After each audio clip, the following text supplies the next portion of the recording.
na ci li la gën a peut-être metti wala frustré muy cette sortie ni ko Thierre waxee léegi du premier ministre attaquer le président de la République quand même wax na ko léegi muy le chef suprême aujourd'hui nga génn ne réew mi problème mu d'autorité la am autorité bu ñu mënul gouverner nañu ma jox ma gouverner xam nga wax ay mbir yu nga xamante ni nii sur la place publique xaaruñu ko woon ci un homme d'État de surcroît le premier ministre alors cette sortie là ban lecture nga ci am. bon là c'est une sortie maladroite qui devait pas d'abord exister waruloon sortie boobu waruloon am mais balaa ma ñëw sortie. waaw allez-y ma am lu ma la. bien sûr surtout rek c'est que yàlla moom mooy tànn.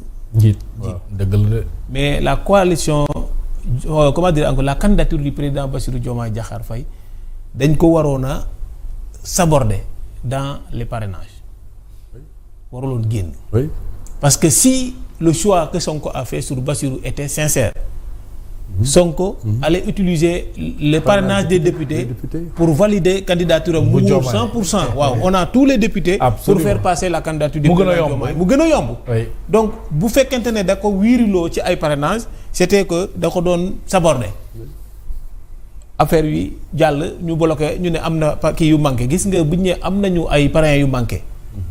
am na ay changements yoo xam ne dañ ko def ci ñi waroon sax déposer dossiers yi ñu doon traité. non seulement dañoo changé équipe yi fa nekkoon mais dañuy changé ñi waroon sax yow ànd ak kii dem déposer dossier yi.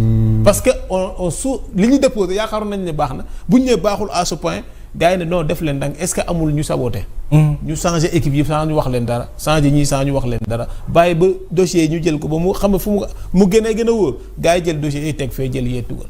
moo tax bi candidature bi jàllee ñu bëri dañoo tiit.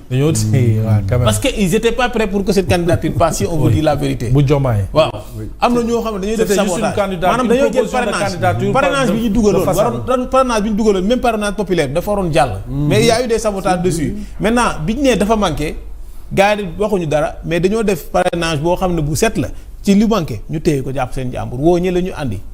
ñu dem ba fa ñu war a déposer jël bee teg ko ne jël bi nga xam ne moom moo gën a war ñu déposer candidature bi jàll.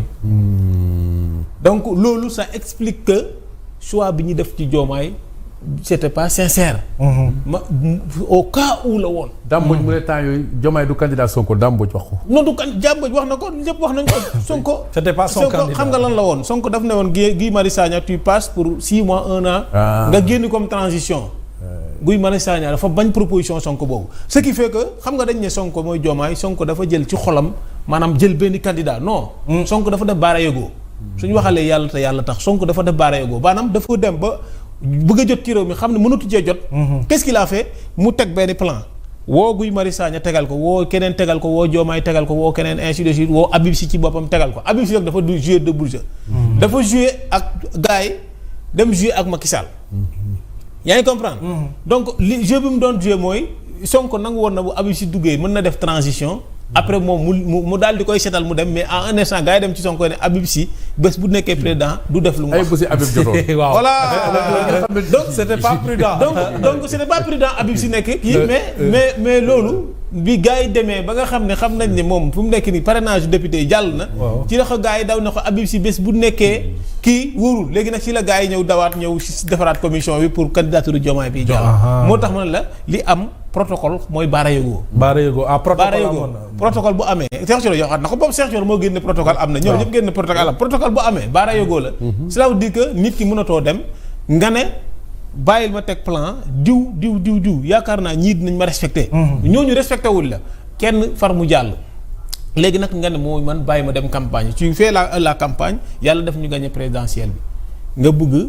kooku appliqué li ñu ko waxoon mooy li Cheikh Thioro wax rek li ko Sonko wax maanaam na def tuuba bu mu réeroo Sonko. parce que la ñu waxtaane woon ñoom ñëpp ñoo ko wax boo xoolee DC yëpp ñoonu la ñu wax. te boo xoolee li ñuy def dañuy couper court le président de la République. parce que mënoo nekk un premier ministre nga dugal benn rabat d'arrêt président yëgu ko. nga jékki-jékki. président yëgu ko non président moo tax yëg loolu. Moussa yëgu ko yow. yëgu ko mais en tant que le président de la République yëgu ko. le président de la wax ni grave rabat d'arrêt bi Sonko dugal Diomaye yëgu ko. président yëgu ko. quand même. Diomaye yëgu ko. nu ma ko Diomaye yëgee ministre de la justice di dem ci Diomaye na ko Sonko mënuñu ko ñoom duñ dem fee non mais soo Diomaye da koy yëgee feneen Ça veut dire ñee mënuñoo décider de rien Diomaye c'est le chef suprême de la magistrature. quand même. te il ne va pas violer Diomaye du mës a violer. mais non comprendre Diomaye bàyyi ba Sonko dem ñu changé conseil supérieur de la magistrature bi Sonko di nekk Chine ci ginnaaw quoi. ni ñu changé conseil supérieur de la magistrature loolu noo comprendre yow. non léegi foofu aussi dafa am un problème. dem Chine bi sa question dinaa ci ñëwaat. mais foofu dafa am problème xam nga États-Unis ak la Chine sont en guerre commerciale. Sonko ak Diomaye ñooy liggéey. Sonko il a ses ambitions personnelles. dëkk bi bu doxee nu mu war a doxee nit ñi Diomaye mooy récupérer waat la volonté populaire. Sonko bu fekkee Sonko ci boppam dans sa mentalité il sera le candidat de Pastef en 2029. Fadilou Keita wax na ko. oui. Cheikh Thioro wax na lu mel noonu dafa ne le seul patron de Pastef c'est Sonko 2029 Sonko mu lañ fiy teg. donc ce qui fait que ça demu Sonko boobu mu dem Chine demu Chine mooy bête noire États-Unis président ñu invité ko ci États-Unis yow nga dem Chine ñëw tu sabordes yow da nga ñëw rek saborder kii bi Diomaye gi nga lan lay bañ justice bi maanaam moom mu préparer ay nitam parce que dafa préparer ay nitam ba pare yónni ay avocat am gars yi dem waxtaan ba pare ba jàppaay ne moom bu dugalee dina gagner Diomaye def de telle sorte que justice bi day def nekk justice maanaam du ñu manœuvrer pour jàll di violer loi yi pour libérer ko parce que lu rabat d'arrêt boobu noonu nu mu ko toggee woon lu mu defaroon loolu bu mu ko defaroon c'était pas pour mu échouer. C'était pour mu réussir c'était pour ñu kiiwaat ko rek. C'était ça maintenant loolu gars yi yëg nañ ko ils ont fait le contraire toog di ko xaar gars yi ñëw ñu appliquer li ñu waroon a appliquer. léegi nag foofu la tojee. daal ci kaw sawaay ne ko. c'est ce qui a amené cette frustration moo andi frustration bi parce que dafa doon def benn mbir yaakaar ne bu Diomaye yéegee loolu ba même Diomaye bu ko yéegee sax du ragal maanaam Diomaye du ñeme naan day jéem a def ni affaire Sonko. di ci interférer ak yooyu. voilà di ci interférer alors que loolu Diomaye bu ko defee il viole la loi. c'est là dire que ñun li ñu waxoon Macky Sall loolu la ñuy def exactement. mais bien sûr Diomaye il a refusé du ko def c'est un chef d'État du saccager comme ça la justice. ministre de la justice du dem ci président di ko wax caaxaan te ministre de la justice n'importe qui du Sonko du Diomaye du Massamba du Mademba koo xam ne moo ko jaral. moom mu trahir serment moom da koy wax tout le temps kenn du jaar ci moom ba def ay caaxaan.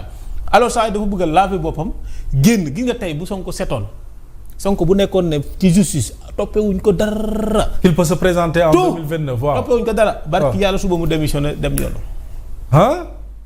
bu fekkoon toppewuñ ko dara ci yoon suba du nekk premier ministre. day démissionné. maintenant il pense que fi mu nekk waroon na utiliser ay avocats am ñu dem dugg ci biir justice yi waxtaan bu dugalee ay affaire am ñu daal di koy jaaralee noonu telle sorte que dañu naan président Diomaye dugg na fii génn na fii ñu daal di koy mabal mu li ñu ko topp. moo tax avocat Sonko bi maître Clédor naan il faut ñu nettoyer lépp quoi. waaw loolu lay wax parce que moom boo gisee Clédor ne nañu nettoyer lépp. c'est parce que ñoom lu ñu doon jéem am na ñoo xam ne ñu ngi foofu woo comme. c'est des Sénégalais ay justice c'est des gens très honnêtes.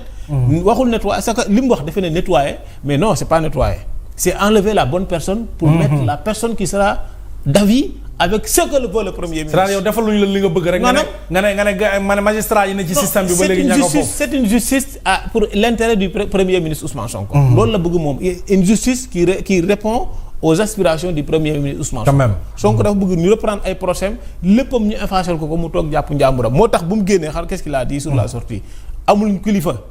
waaw président nekkul fii wax dal ci kaw président ba mu neex ko. mu ne je suis éligible à toutes les élections. loolu ça veut dire que même ngeen rabat d'arrêt ak ñàkk d'arrêt sama yoon nekku ci. damay dem je suis éligible élection bu am damay bokk. mais yéen da ngeen seetaan la coalition Diomaye ku génn di wax même si il est son premier ministre génn di jeter.